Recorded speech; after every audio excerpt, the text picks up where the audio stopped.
Premier Steven Miles' $1,000 election power bill sweetener could be cashed out and spent on anything in a $2.5 billion billing loophole. Now, Steven Miles has made a big deal about this because, renewable energy is the cheapest form of energy, and to make sure it's cheap, the government will keep on paying your electricity bills for you with, taxpayer money.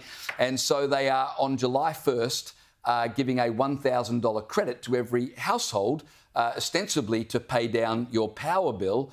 But apparently there's a loophole. Whoever knew that the government wouldn't get this right. So presumably you don't have to spend this money on your electricity bill. You can go straight down to JB Hi-Fi and get a bigger TV.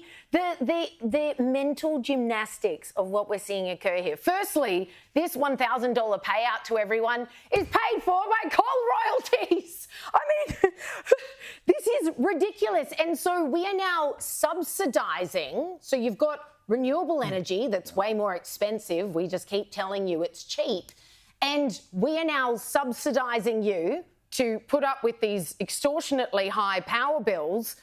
And yet the renewables themselves are so heavily subsidised. It's ridiculous. The way this is all connected, none of it makes sense. If the Queensland government was serious about getting power bills down for decades to come, they'd invest the $2.5 billion in more coal-fired power stations.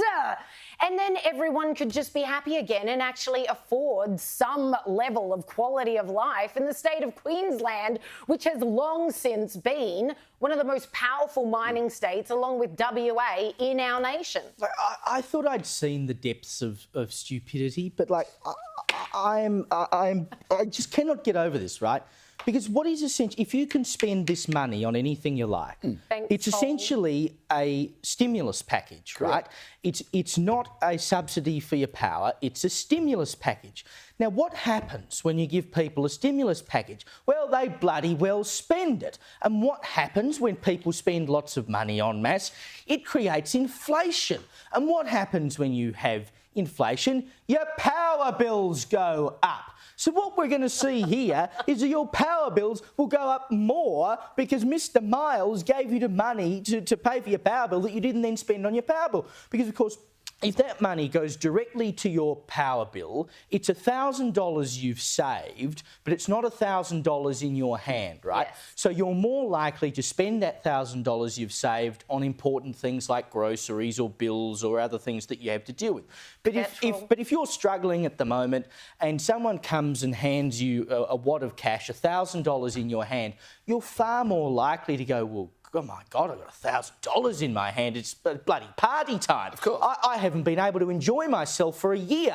I'm going to go and enjoy myself. It defeats the purpose. So on that note, and Liz, you're about to give us the headlines from The Australian, but The Australian's got on the front page a photograph of the Reserve Bank governor. She's warning about inflation and saying, I don't want to put interest rates up further because she'll be the bad guy, right? But meanwhile, she's looking at these state governments thinking, how hard is my job? Because you lot just keep on doling out the money.